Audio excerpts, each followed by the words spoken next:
your left, folks, is the Washington Monument. To your right, the White House. And over there, just beyond the Capitol, is the national debt. National debt is out of control. 34 trillion and counting. How do I wrap my mind around this? Do I compare it to our over 300 million population and get worried that it represents like 100K for each person, including your 2-year-old? A family of 4 that owed 400K in credit card debt would be in bankruptcy long ago. But hold on, wait a second. A family of 4 with a 400K mortgage can be pretty financially sound.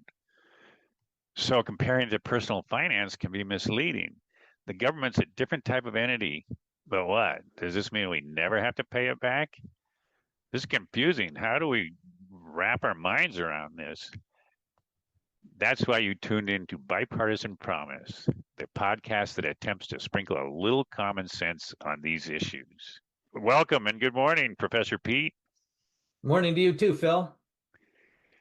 Hey, I understand there's some news in the Hilsenrath family. What's going on over there? Oh, we finally decided on college for our youngest daughter. She's going to be heading off to UCLA in the fall and immersing ourselves in immunology, molecular genetics, microbiology, and the like. So we're all excited for her. Yeah, fantastic. Congratulations. Thinking of that, how would you compare the study habits that I saw you had at that age to what she's doing? Oh, well, she was very studious and very conscientious, much more so than me. You can recall our high school days. I don't think that, scholarly inclinations were the top of our attributes back in those days. But somehow we got through. I'm really excited to talk a little bit about these budget issues. I know, Phil, you're going to start off talking about the revenue side. I'll talk somewhat about government spending, and then we'll follow up with some discussion of the economic consequences. Our story starts in the early 1980s. Debt was pretty much under control then. Since World War II, we kind of whittled it down, kind of outgrew the debt. And we were in a recession in the early 80s, and the Reagan tax cuts were the beginning of a new accelerating debt level issue. That's where it started, where the debt levels continued to grow and our national debt grew to the point where most of us think it's a problem. Most, if not all, economists agree that during a recession, it's advisable to run a government deficit in order to stimulate the economy and get things going. A controversy is whether you should lower taxes or should you increase spending to encourage that economic activity you're looking for. The problem is that we're not running offsetting surpluses when the economy is strong. Debt levels accelerated after the Reagan, Bush, and the Trump tax cuts. Reagan and Bush tax cuts were at a time of economic weakness. By the way, the Trump tax cuts were at a time when the economy was solid.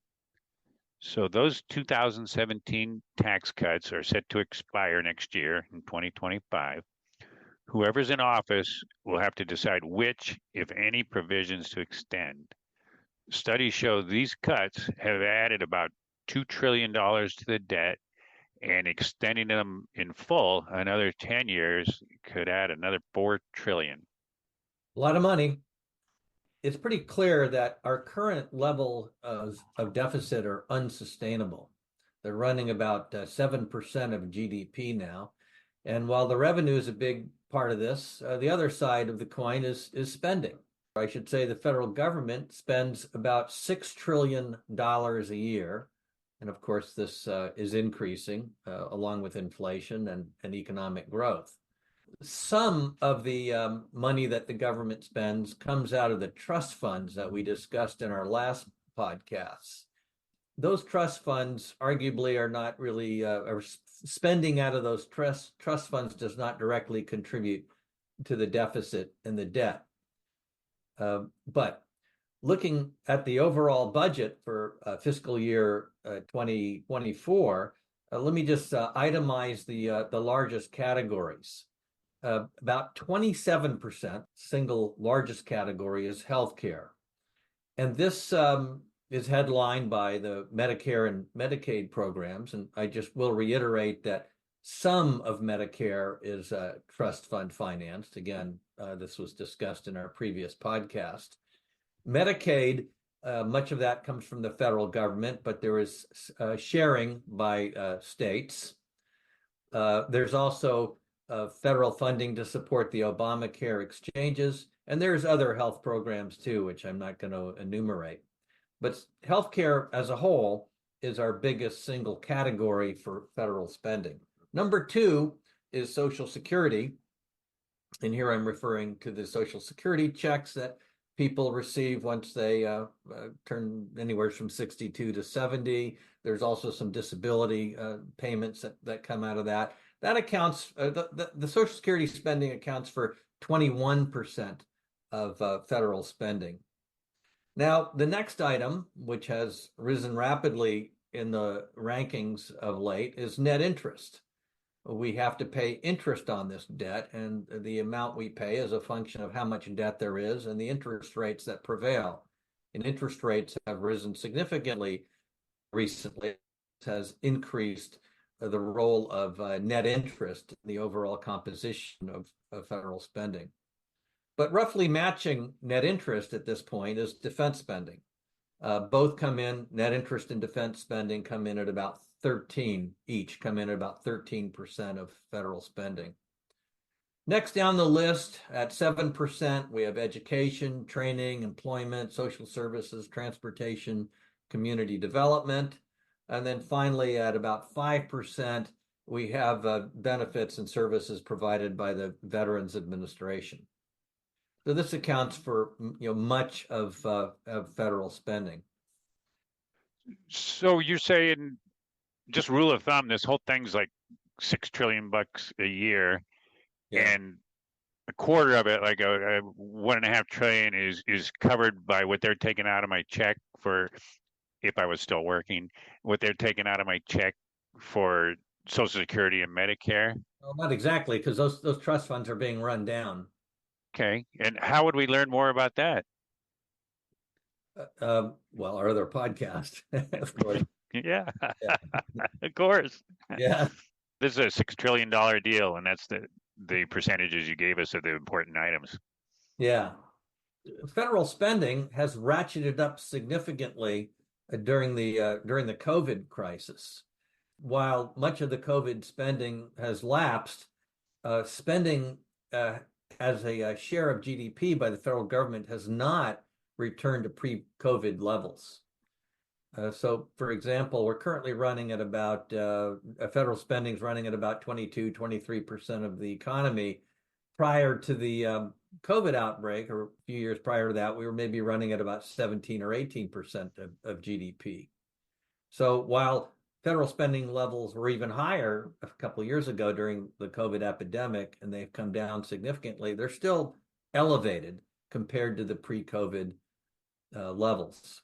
The deficit spending, in other words, the expenditures in excess of our revenues, contribute to the national debt.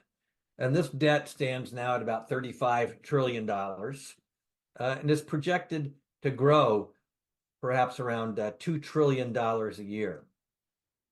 As a percentage of GDP, debt is about 122% of all U.S. federal debt. That's pretty high. It hasn't been that high for quite some time, really since the end of World War II. Part of the problem is that our spending levels are high. Part of the problem is spending levels were forced up by the higher interest rates, and interest on national debt just a few years ago was maybe 7% of federal spending. It's projected to go to 18% in the 2030s. So the higher interest rates have been crowding out, or have an impact of crowding out other federal spending. Now, no one knows exactly where interest rates are going to go in the future. Many are hopeful that they will fall, but there's really no consensus that they would fall substantially or to anything like what we had some years back. The debt levels are, as I said, comparable to what we experienced at the end of World War II. It's projected to exceed World War II debt levels soon. So we've been here before. Why don't we just do what we did at the end of World War II, and then it'll all mellow out like it did during the 70s? Yeah, if only. The problem is at the end of World War II, the war was over. All of the spending that was needed for building up our force structure and deploying forces all over the world, most of that just evaporated. It went away. And with it, so did much of federal spending. Things are different now. It's not clear that anything in the federal budget is likely to decline significantly. So the outlook is for a continuation of increased federal spending. And so we really have a very different scenario at this point than we did in the past. And again, to reiterate, deficit spending may be fine during periods of recession or national emergency to lean against economic weakness. But in periods when the economy is strong, such as it is now, it's probably not a good idea to be running large deficits. So at what point does the roof fall in? I mean, what's that look like? What would happen when the debt is too much? Well, that's a good question. At some point, debt levels will be perceived as simply being unsustainable, and bond markets will react with big jumps in interest rates. People will start to shun U.S. federal debt. Now, nobody really knows at what point that occurs. As I said, our debt levels are comparable to where they were in the past at the end of World War II. How much higher can they go before markets become spooked? We don't really know. It's related to perceptions in the financial markets and the ability of the United States to make debt payments. Now, in some other countries, for example, Japan, the level of debt relative to GDP is much higher than ours, double ours, and yet the roof has not caved in there. On the other hand, we've had some European countries that have had very high debt levels. Greece comes to mind. They had debt levels somewhat higher than what ours are now, not that much higher though, and they ran into real trouble. And over a period of years, they developed an austerity program, but there's been very painful belt tightening as a result of the fiscal crisis that they experienced. Admittedly, much of their problem is integrated with their role in the European monetary system and the common market. So we're not part of that, but still, I think there's lessons to be drawn from Greece. Another point that one might make is that Argentina is currently having such a crisis, and they're going through a period of austerity and economic downturn that is painful. I'm not sure that we want that. And one way to avoid such a problem is to keep our fiscal house in order. The United States, we're already experiencing the pain of interest payments rising and being a more significant part of the budget. If we end up in a debt crisis, that could easily send us into a recession, a potential period of extended austerity until we recover. Hold on a second. You got to be kidding me. You're comparing us to Greece and Argentina? And the U.S. is the biggest economy in the world, and the U.S. dollar is basically the world's banking currency. Yes, that's true, Phil. And I think the United States is a special case. And so we don't want to take these comparisons too far. First, we're very big. We're the biggest economy in the world, at least in terms of the dollar value of our GDP. And this affords us a lot of latitude. But another thing to point out, not only are we the largest economy in the world as measured in dollars, but we have had economic, financial, political, military hegemony really since the end of the Second World War. And this has made us sort of a linchpin in the global financial system. The dollar is a key reserve currency. Much of the world's international transactions occur in dollars. And as a form of money, the dollar serves as sort of the supreme unit of account and store of value. When things get rough and investors are seeking safety, they often seek to put their money in US dollars, in cash or perhaps bonds. And so sometimes when, like for Argentina, for example, when there's a crisis, there might be a tendency for investors to send their money elsewhere.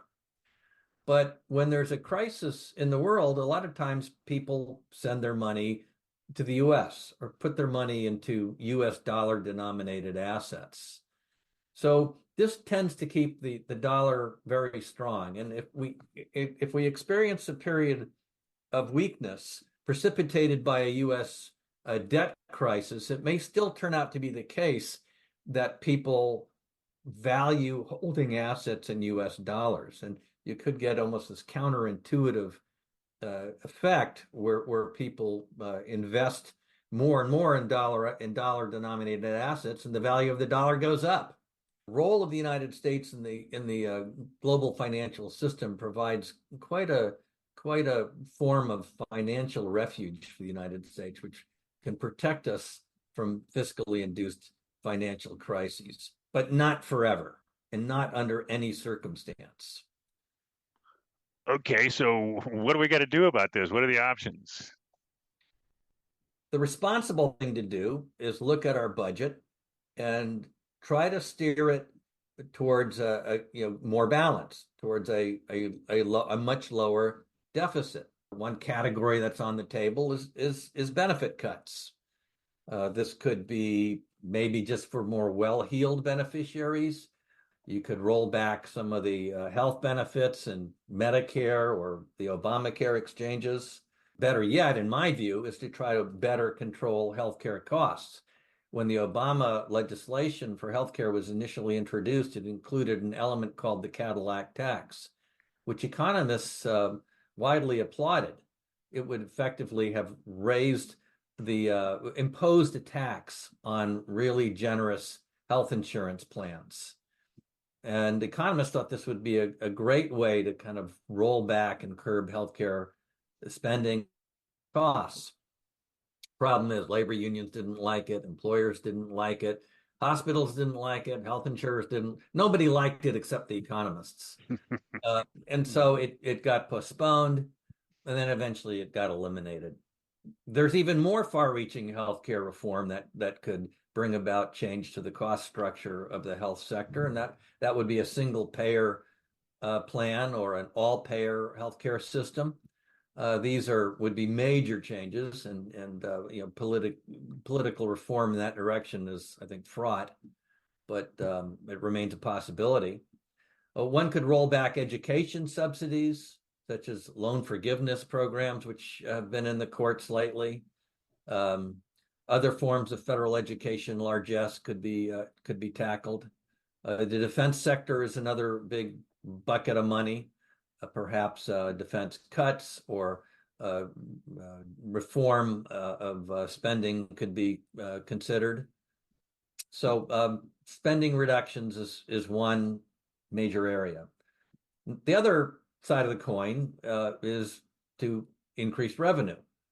If we were to, for example, let the Trump tax reforms, the tax bill lapse, we would see higher marginal rates, higher corporate rates, and that, of course, would generate more money. There also would be impact on various tax deductions and credits. These are surely all going to be looked at next year by the new Congress and whoever sits in the White House. President Trump has talked about even higher tariff rates. Actually, President Biden has been embracing them too. And this, of course, raises some revenue for the government, but it also adversely impacts cost structure and the prices people pay for anything that's imported. Other options include wealth taxes or value-added taxes.